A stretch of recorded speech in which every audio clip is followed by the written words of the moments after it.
आने वाले समय में ये पीडीए की लड़ाई को और मजबूत बनाने का काम करेंगे। जिस तरीके से सामाजिक और राजनीतिक रूप से भारतीय जनता पार्टी ने धोखा दिया है, हर समाज के लोग ये समझ गए हैं कि भारतीय जनता पार्टी पीडीए परिवार की दुश्मन है। और ये चुनाव में भी हम लोगों को देखने को मिल गया।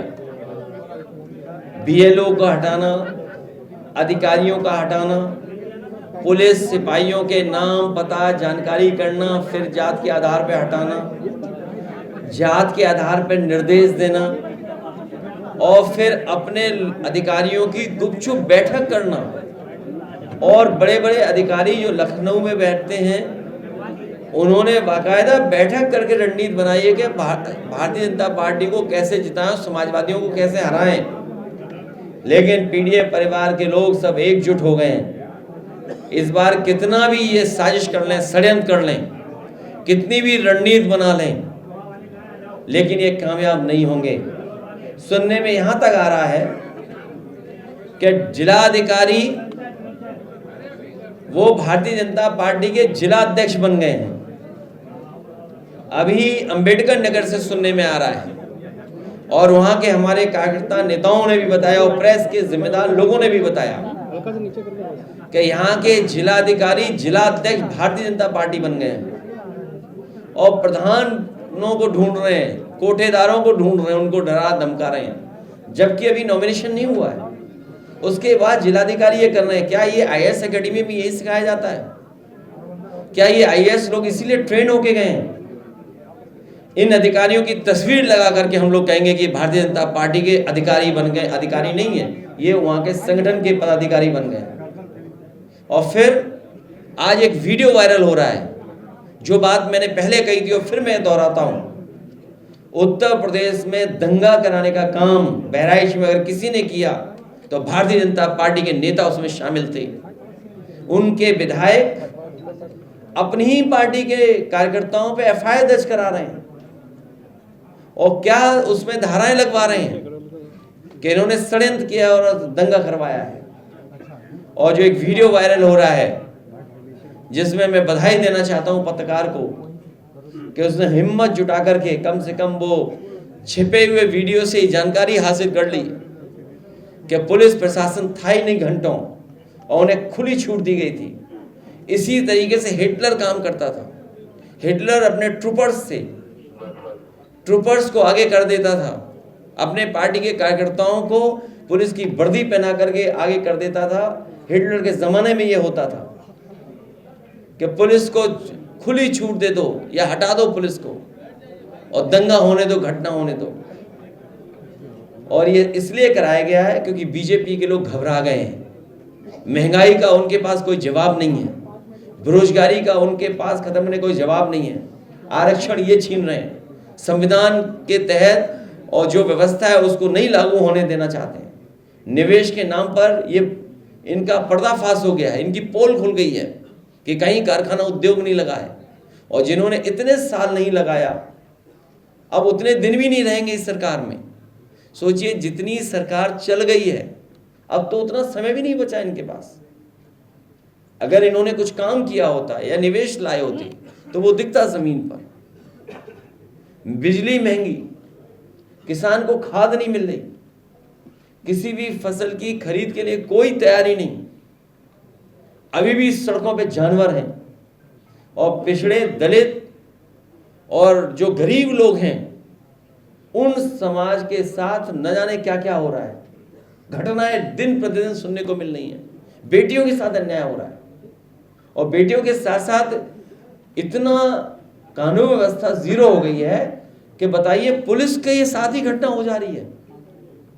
सुनने में आ रहा है कि कानपुर में पुलिस की महिला कांस्टेबल या कोई पदाधिकारी थी, कांस्टेबल, उसके साथ ये घटना हुई हो। सोचो, पुलिस के साथ घटना हो गई हो और उसी शहर कानपुर में पुलिस के यहां पकड़े गए कितने 25 लाख रुपए।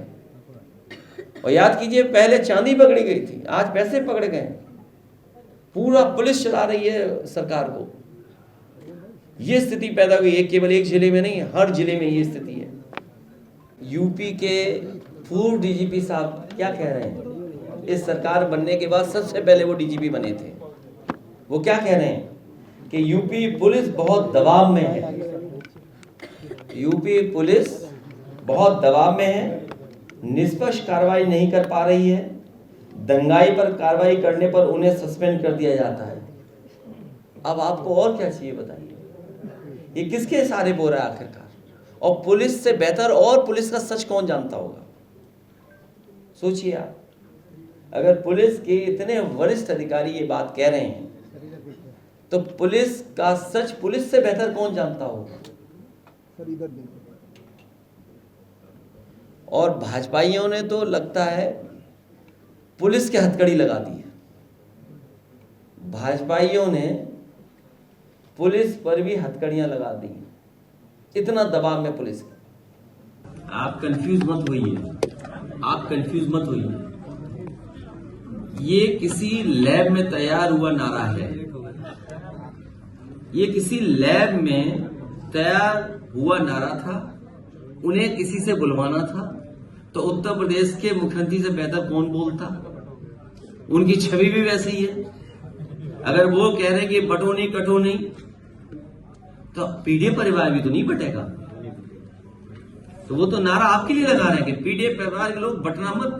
सर, ओवैसी ने भी 2 कैंडिडेट उपचुनाव यूपी में उतार दिया है, क्या फर्क पड़ेगा? तुम समाजवादी हो, जाओ घर। लेकिन उन बातों में बार बार मत जाओ जो अनकॉन्स्टिट्यूशनल है,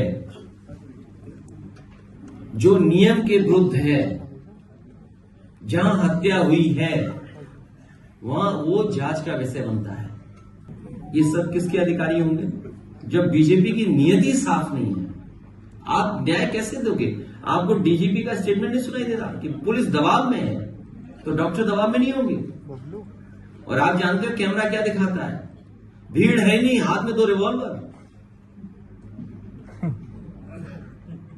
ये नया जमाना है। और सोचिए बिजनौर में जो कस्टोडियल डेथ हुई है, मतलब कितनी उम्र का लड़का था, कितनी उम्र का? 18 साल। बताइए, 18 साल के लड़के को मार के जान ले लिया। 4 पुलिस वाले जेल चले गए, और पुलिस को जेल जाना पड़ रहा है। सोचिए किसके दबाव में पुलिस काम कर रही है। आप 18 साल के नौजवान की इतनी पिटाई कर रहे हैं कि उसकी जान चली जा रही है। और ये कस्टोडियल डेथ एक जगह नहीं हो रही है, पूरे उत्तर प्रदेश को इन्होंने कस्टोडियल डेथ में नंबर 1 बना दिया है। कस्टोडियल डेथ में नंबर 1 है, फेक इनकाउंटर से नंबर 1 है। और देखिए क्या है, कानून क्या कहता है, इनका संविधान क्या कहता है? अगर आपने एक यादव का इनकाउंटर कर दिया है, इनकाउंटर में हत्या कर दिया आपने, तो उसको बैलेंस करने के लिए हमें छतरी भी मारना पड़ेगा। मतलब ये कहां का कानून है? आपने एक यादव की हत्या कर दी, अब आपको बैलेंस करना है, समाज में दिखाना है कि निष्पक्ष है, तो आपने छतरी की भी हत्या कर दी। और उसके पिताजी घर वालों से कहा कि नहीं, ये तो विपक्ष की वजह से हत्या हुई है। सोचिए आप। आई इंडिया की परफॉर्मेंस का रिपोर्ट कार्ड एनालिसिस रिपोर्ट में गढ़ा गया नया कीर्तिमान। 15 सितंबर से 12 अक्टूबर तक का हाल। 28 दिनों में 30 लाख व्यूज हुए पार। 1.25 लाख घंटे वॉचिंग का ग्राफ। 7500 बने नए सब्सक्राइबर्स। 1 लाख से ज्यादा दर्शक रोज देख रहे आई इंडिया। 5000 घंटे पहुंची डेली वॉचिंग। शुक्रिया हम पर भरोसा जताने का, संकल्प बेहतर से और बेहतर बनाने का। देखते रहिए आई इंडिया, खबर आपकी, नजर हमारी।